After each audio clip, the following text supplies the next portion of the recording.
Hello students. In our previous class, we have started a discussion about other new services or modern services provided by the banks. In that, we have already discussed collection and payment. That point we have discussed. Now, in this video, we are going to discuss the second point of that is execution of standing orders. Now, execution of standing orders, what does it mean by standing orders? So standing order, it is an instruction. It is an instruction to whom? To bank. By whom? By an account holder. Account holder is a payer. He has to pay. He is giving an instruction to the bank to pay a certain sum of money at regular intervals to another person who is a payee through the account of the payer. So what is standing order? Standing order is an instruction given by a bank account holder to who is a payer who has to pay to the bank regarding what? To pay a certain sum of money at regular intervals to the another person who is a payee through the account of the payer. So when the standing orders are given usually, so these are used to pay rent. So regularly the person has to pay the rent, payer has to pay the rent to the payee. So he will give an instructions to the bankers which are known as standing order to every month pay certain sum of money to the payee or to the person to whom he has to pay the rent. Fixed regular payments. So sometimes there will be regular payments needs to be made by a person. Say for example, when a person has to pay life insurance premium every month or once in a 6 months or whatever it is, or SIP, systematic investment plan. So for that purpose, person has to pay regularly at regular intervals. As per that, the standing orders will be given to the bank and that much amount will be paid regularly. So every month the person need not to worry about payments and he need not to bother about that. So regularly that will be done by the banker when banker receives standing order from the account holder. So this is the second function. Next modern function, collection of dividend and interest. This point we have already discussed. Collection of dividends, that is banker under agency services we have discussed this point. Banker collects dividend and interest on behalf of the customer and banker charges certain sum of money by way of a commission for providing these services, and the account of the customer will be credited after collecting the dividend and interest. Fourth function, sale and purchase of securities. This point also we have discussed under agency services. Banker can sell as well as it can purchase the securities shares on behalf of the customer after receiving the standing orders from the customer. Then safe custody. We have already discussed this point, safe custody. So again and again we will not repeat the explanation of these same points again and again. Sixth point is mail transfer. Mail transfer means when a transfer of money is made through the post offices, that is called as mail transfer. So mail transfers are issued by any of the branches of our bank for transfer of funds between branches, and this is done through the medium of post offices. So mail transfer, when the transfer is of funds done between the branches through the medium of post office, either for credit of an account holder or for payment. So either the account will be credited or the payment is to be made to a certain beneficiaries through the post. When the services are done, everything is done, that is called as mail transfer. The issuing branch directly sends the mail transfer to the drawee branch on the same day by post. Next, seventh function is ATM, that is automated teller machine. So explanation of this point you need not to know. You may be knowing much about this, but what you have to write in examination, that we will discuss here. Automated teller machine is a machine which dispenses cash or it performs other banking services when an account holder inserts a card. So nowadays, customers require quick and convenient banking services. They do not prefer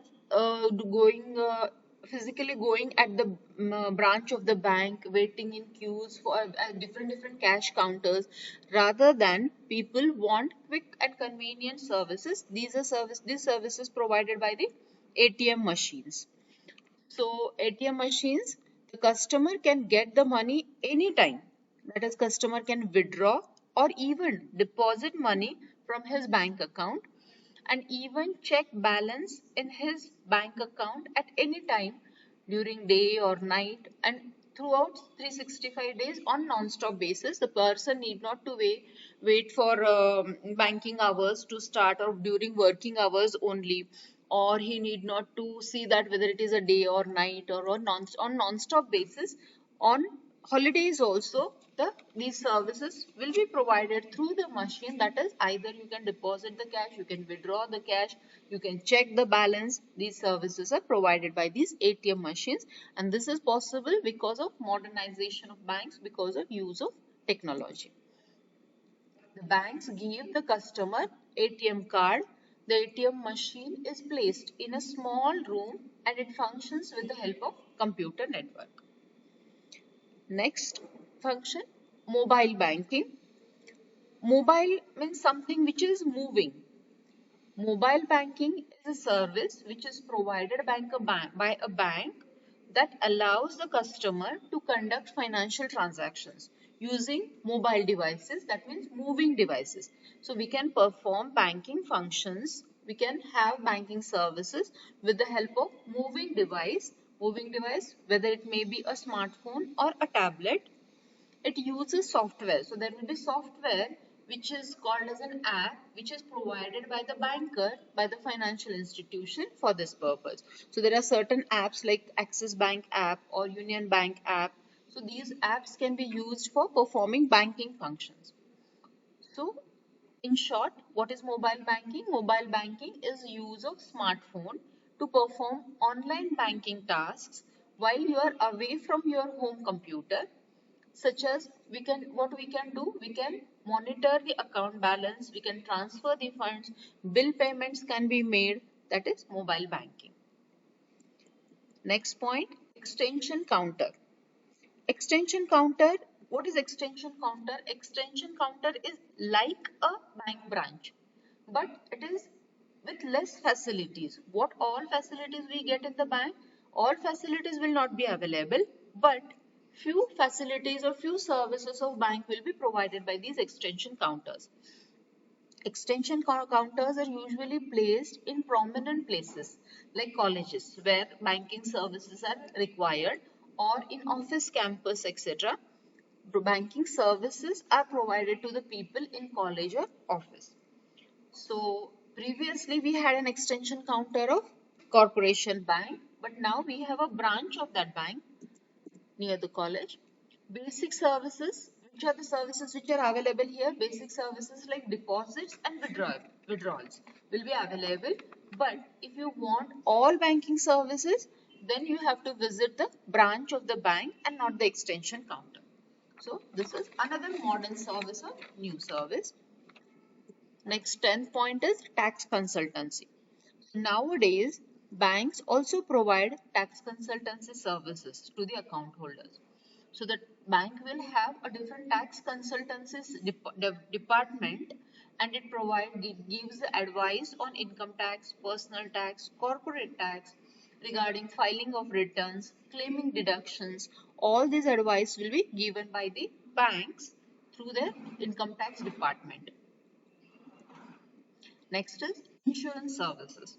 Insurance services means these are the services which are available to the account holder.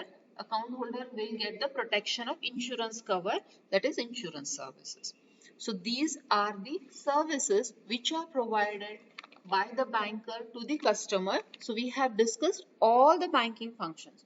Again, we will revise it. Banking functions are basically of two types: traditional services, new services. New services are these same modern services, means only new services. Traditional services are again divided into primary, secondary. Primary, accepting deposits, granting loans. Accepting deposits are again another different types. So in our next class, we will have a chart of these banking functions, banking services. Thank you.